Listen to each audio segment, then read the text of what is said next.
Je m'interroge ce jour sur la question des collectes, des cotisations auprès des commerçants dans les principaux marchés de ce pays.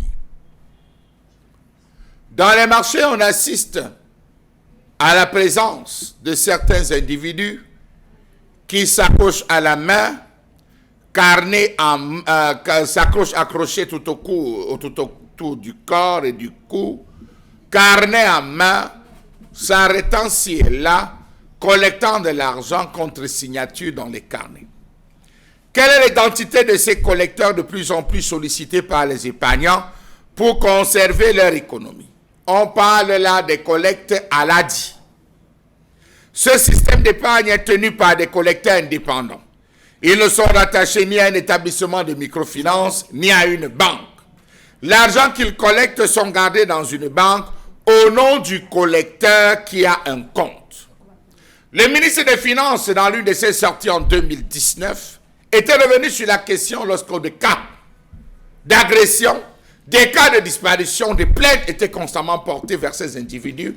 Parfois, on se retrouvait à aller même à la banque dans ces différentes microfinances, histoire de se rassurer que ces collecteurs d'un autre genre étaient les commerciaux, parce que c'est ce qu'ils présentaient, commerciaux de ces microfinances. Les aladis dans les marchés sont reconnaissables au gros registre et aux sacoches qu'ils portent toujours sur eux. Ce n'est pas des membres des réunions, que non. C'est des individus qui décident de se lever, parcourent des marchés, collectent 500 francs, 1000 francs, 200 francs dans leur sac contre des charges et qui reviennent parfois en fin de semaine donnée. L'objectif de cette marche, c'est de collecter le maximum d'argent qu'ils iront garder par la suite dans un établissement bancaire de leur choix. Cette relation qui est basée sur la confiance a permis à plus d'un commerçant, dit-on, d'augmenter son chiffre d'affaires. Sauf que d'après les statistiques présentées, on parle de près de 75% d'abus qui sont réalisés dans ce secteur. Un secteur qui parfois se retrouve à recevoir la bénédiction des instances ou des institutions camerounaises. Comment peut-on laisser proliférer ce type de comportement dans l'informel lorsqu'on sait que l'État a mis en place une succession d'institutions, de structures pour pouvoir conserver et gérer de manière traçable l'argent des pauvres Camerounais.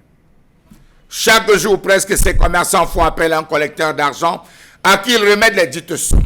Nombreux sont les petits commerçants et boutiquiers des marchés qui confient leur argent aux Aladi.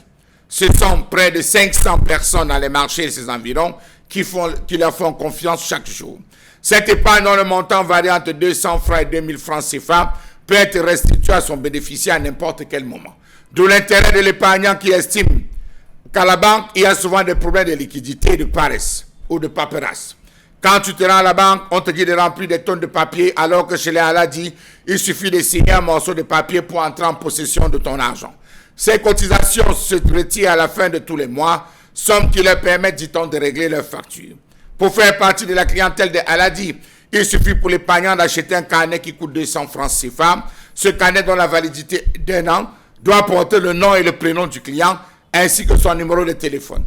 Pour se faire payer, les Aladi prélèvent sur la cotisation de chaque épargnant une somme proportionnelle à la cotisation journalière. À titre d'exemple, si un client cotise au quotidien la somme de 500 francs, au moment de prendre son argent, il doit donner 500 francs à l'Aladi. Cependant, admet les Aladi, ce métier a beaucoup de risques, notamment les agressions. Un Aladi se souvient d'ailleurs qu'il y a quelques années, il avait été dépouillé par des bandits d'une somme d'environ 2 millions de francs CFA. À la clé, depuis le début de l'année 2024, on compte dans 4 principaux marchés de la ville de Douala des commerçants qui sont à la recherche de leur Aladi. On parle des sommes de 20 millions, on parle de 30 millions, on parle de 50 millions de francs CFA que certains Aladi, entre guillemets, auront disparu. Lorsqu'ils viennent, ils viennent avec les carnets liés à une banque, une microfinance. Comment se fait-il qu'ils apparaissent comme des commerciaux, histoire de gagner la confiance? Ce n'est pas un carnet nul. C'est un carnet de microfinance parce que lui, Aladi qui vient collecter, est client d'une microfinance, d'une banque.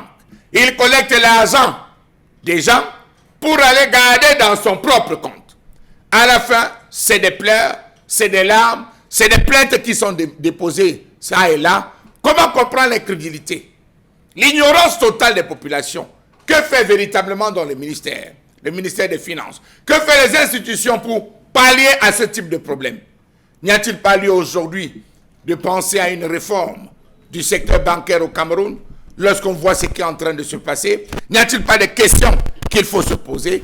Dans tous les cas, trop de cris en cette période de fin d'année où plusieurs Aladis ont disparu. Pendant qu'ils partent, ils sont comme leaders de mer, d'autres renaissent.